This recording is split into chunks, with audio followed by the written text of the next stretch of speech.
Welcome back into the 47 ABC News Hour. I'm Geoff Harris with 47 ABC Sports. We're keeping things local tonight, kicking off with some football. The Parkside Rams are shocking teams from across the conference.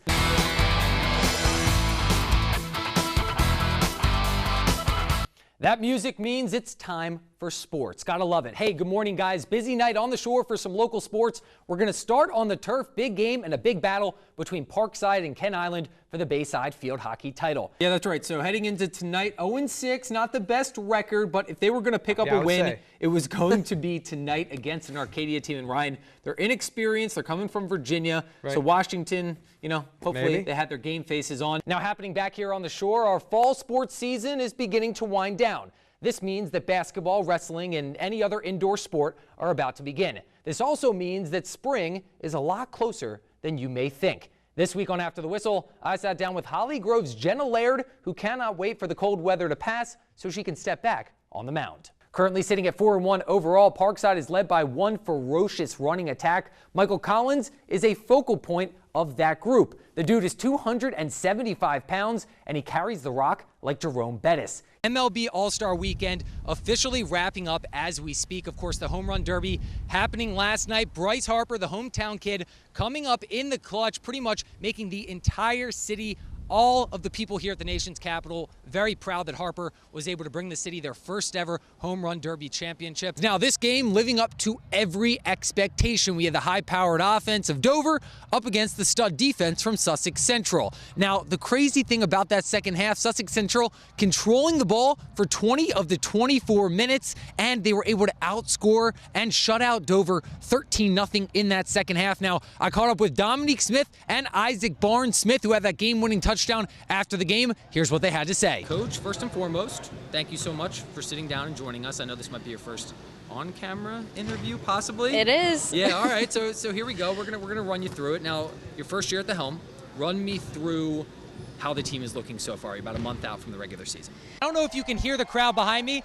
That's because perfect timing here in Ocean City for the 45th annual White Marlin Open. We have a White Marlin at the weigh-in right now. I'm going to turn the camera so you can see it for what we believe to be, or went down to 83. I could be tied for first place here at the White Marlin Open. We're going to see what the official weight is. Now we're gearing up for the college football season, and our area teams are prepping for a big year. What a finish. 2018 and the Home Run Derby, certainly very entertaining in the nation's capital. 8 of the league's best doing what they do best, and that's hit home runs on center stage. So far this year on After the Whistle, we've featured volleyball, we've featured football, and this week we're featuring softball.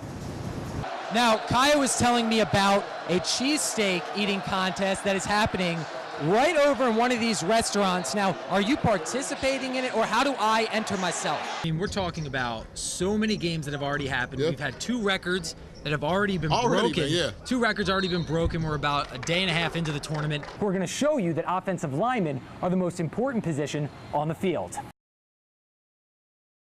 Geoff Harris with sports.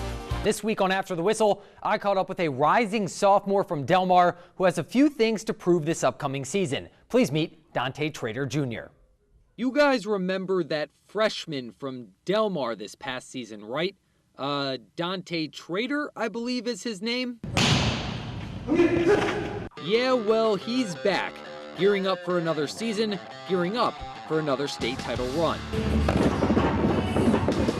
You got to perfect your craft, perfect what you can't do, and do the stuff that you've been doing good, better.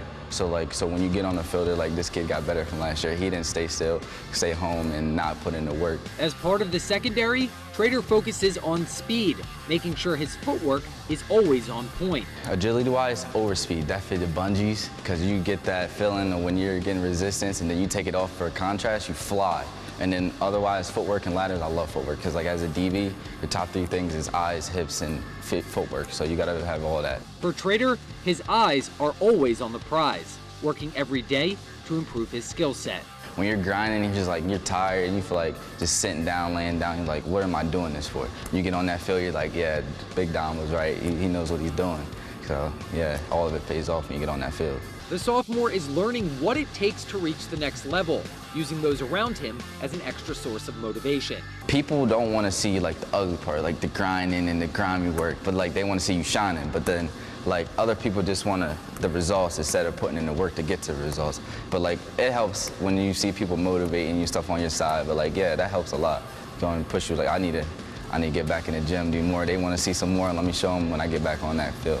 Trader compares the gym to a form of therapy, a place to escape and focus on the task at hand. Like, when I come in here, everything just goes out the door. It's all about the grind in here. So, honestly, if I didn't have this, I wouldn't be as good as I was, because I'd probably be like sitting home somewhere, just relying on my athletic ability and relying on what God gave me, instead of working to get better, like improve what God gave me, put me on this earth with, which was skill and talent. So, like, if I didn't come here, yeah, like you said, I wouldn't be as great. The whole team, you just look good on the field and on the Friday Night Lights. So every week, get better and get better. One game at a time. That's how we got to do. One game at a time. Everybody get better. Do the same things over and over. Get better at it. Get better at it. So honestly, going into the season, we just need to perfect our craft. Listen to coaches. We got great coaching staff, probably the best in Delaware, honestly. So listen to our coaches. Stay with the team. Stay humble. Keep grinding. Yeah. Geoff Harris, 47, ABC. The Super Bowl champs are back.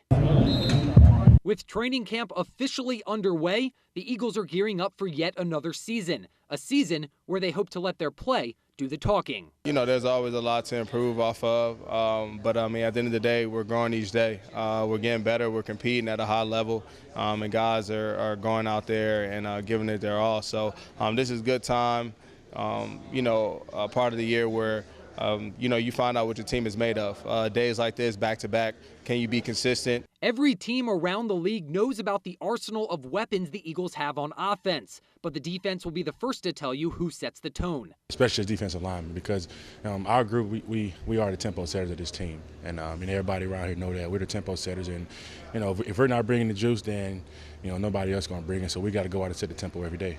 But returning for his second NFL season may be one of the biggest weapons of them all. You know, I feel a lot more comfortable. I think that's the main thing. Going out there just feeling a little bit less pressure on myself and knowing my abilities and what I'm able to do. The Eagles, of course, enter this upcoming season with a target on their back, winning the Super Bowl just a few short months ago in February. But we're going to have to wait before the regular season on September 6th against the Falcons. This upcoming Thursday, the Eagles open their preseason at home just across the street at Lincoln Financial Field. They're going to take on the Pittsburgh Steelers. But until then, we're going to have to wait and see what the team looks like come next month. Reporting inside the NovaCare complex, Geoff Harris, 47, ABC.